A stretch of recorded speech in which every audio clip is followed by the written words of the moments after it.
کہ حضور گرامی حضرت ختمی مرتبہ صلی اللہ علیہ وآلہ وسلم کا ارشاد مبارک ہے، فرماتے ہیں کہ ماں باپ، اللہ اس باپ پر رحم کرے، اللہ اس فرد پر رحم کرے، رحمت خاص نازل فرمائے جو اپنی اولاد کو خود اپنے ساتھ نیکی کرنے میں تعاون دے۔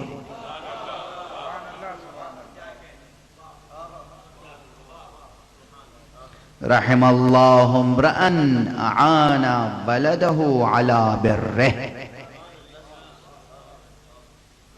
حدیث پیغمبر ہے، نص میں نے آپ کے سامنے۔ اس میں ایک پیغام ہے نا کہ بزرگوں کو، ماں باپ کو بھی بچوں سے ایسی روش و رفتار رکھنی چاہیے کہ وہ بچے ماں باپ کے ساتھ نیکی کا سلوک کرتے رہیں اور نیکی کا سلوک کرنے میں مسرت محسوس کریں، خوشی محسوس کریں۔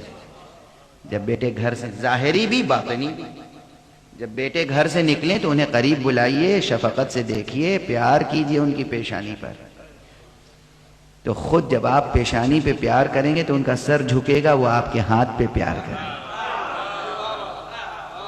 جب گھر سے بچے نکلتے ہیں تو ادب یہ ہے کہ ماں باپ کی دست بوسی کرو باقاعدہ، تو دور سے ہائے، ایسی ہائے پر وائے،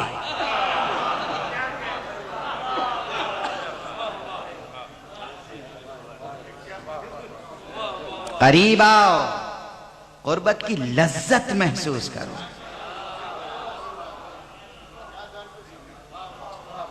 ماں باپ کے قریب جب بچے آتے ہیں تو دونوں کو روحانی قربت کی لذت ملتی ہے۔ جنسی قربت کی لذت الگ ہے، روحانی قربت کی لذت الگ ہے۔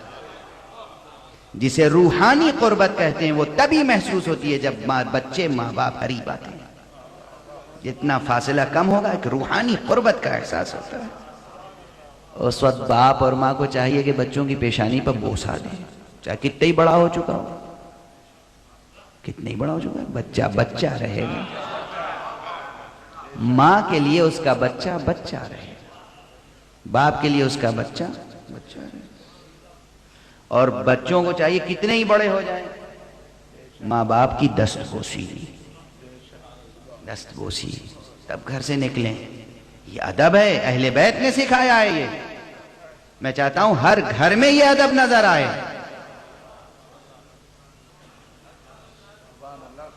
میں دست ادب جوڑ کے مثال کے طور پر عرض کر رہا ہوں، میں دہلی میں ایک ایسے محلے میں رہتا تھا جہاں سب نیچے سے اوپر تک پوری اپارٹمنٹ بلڈنگ میں غیر مذہب، غیر دین کے لوگ رہتے تھے۔ ہندو حضرات رہتے تھے، کچھ کرسچن تھے، کچھ۔ میرے بچے اسکول جاتے وقت میں خود نکل کے انہیں لفٹ تک پہنچاتا تھا تو وہ جاتے جاتے ہاتھ چومتے تھے، میں پیشانی چومتا تھا۔ جتنے دیکھتے تھے بڑی حسرت سے دیکھتے تھے۔ اور اس کے بعد دھیرے دھیرے ایک ایک شخص قریب آیا، اس نے کہا صاحب آپ کے بچوں کی تربیت بہت اچھی ہے، ہمارے بچوں میں یہ ادب نہیں ہے کہ وہ ہمارا ہاتھ چومیں۔ ہم نے کہا یہ تو ہمارے رسول محمد مصطفیٰ صلی اللہ علیہ وسلم،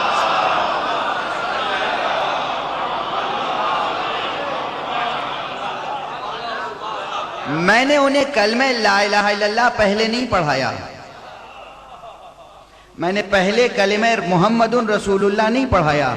میں نے کہا یہ ادب بچوں کو رسول نے سکھایا ہے کہ انہوں نے کہا ہے بچے ماں باپ کا ایسا ادب کریں، ماں باپ بچوں پہ ایسے شفقت کریں۔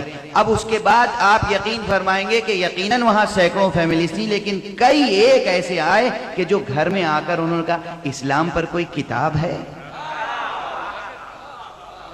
آپ جانتے ہیں وہ لوگ رسول نہیں کہہ پاتے تو کہتے ہیں محمد صاحب، عام طور ان کا محمد صاحب کے اقوال کا، ان کے فرمان کا، ان کی تعلیمات کا کوئی مجموعہ ہو تو ہمیں بھی دے دیجئے۔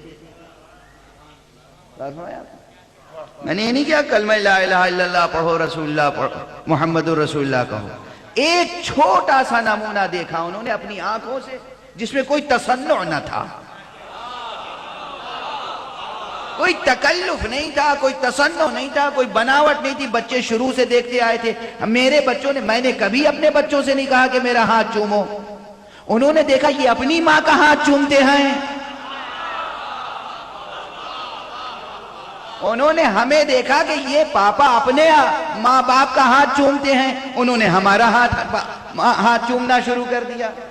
غور فرمائیں، اگر میں اپنے ماں باپ کی دستبوسی کا عادی نہ ہوتا، پابند نہ ہوتا، تو میرے بچے میری دستبوسی نہیں کر سکتے تھے۔ توجہ ہے، توجہ ہے، ادب، بزرگوں کا ادب۔ وہ معاشرہ نہ بننے دیجئے کہ یہاں اولڈ ہوم بننے لگے، اس سے بڑی نحوست نہیں ہو سکتی، اس سے بڑا عذاب نہیں ہو سکتا انسانی معاشرے کا۔ آپ کتنے ہی مصروف کیوں نہ ہو، کتنی ہی اہم آپ کی امپورٹنٹ جاب کیوں نہ ہو، ماں ماں ہوتی ہے، باپ باپ ہوتا ہے۔ اور یہ یاد رکھیے کہ آج جس نے اپنے باپ کو گھر سے نکالا، وہ پتھر پر لکھ لے کہ کل اس کا بیٹا اسے اپنے گھر سے نکالے گا۔ ممکن نہیں ہے، ممکن نہیں ہے عزیزو، ممکن نہیں ہے۔ درس نہیں ہے یہ، صرف یہ حقیقت عرض کر رہا ہوں۔ اب میں واقعہ عرض کر دوں، واقعہ عرض کر دوں۔ رامپور کا نام آپ سب نے سنا ہوگا، کبھی ریاست ہوا کرتی تھی، نواب صاحب رامپور، نواب حامد علی خان صاحب اور نواب کلب علی خان، وہ نوابین کا خاندان جن کے استاد غالب تھے شاعری میں، وہ نوابین کا خاندان کے جنہوں نے بڑے بڑے علماء کو اپنے ہاں رکھ کر تفسیر قرآن لکھنے کے لیے ادارہ قائم کیا۔ خطیب اعظم مرحوم و مغفور قائد ملت جعفریہ جناب سید محمد صاحب دہلوی رامپور میں برس رہے، اور وہاں انہوں نے تفسیر قرآن اور مقدمہ تفسیر قرآن تصنیف فرمائے۔ خدا ان کی روح کو بلندیاں عطا فرمائے، اور بہت سے علماء، بہت سے۔ رامپور میں ایک بزرگ اسلامی دانشور تشریف فرمائیں ابھی بھی، جناب مولانا عبدالسلام صاحب، فلسفے اور تصوف وغیرہ وغیرہ پر کام کرتے ہیں، 2-4 کتابیں چھپی ہیں ان کی۔ مولانا روم پر بھی کام کیا ہے انہوں نے۔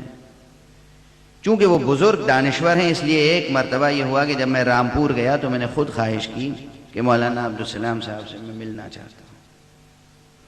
اختلاف مسلک کے باوجود،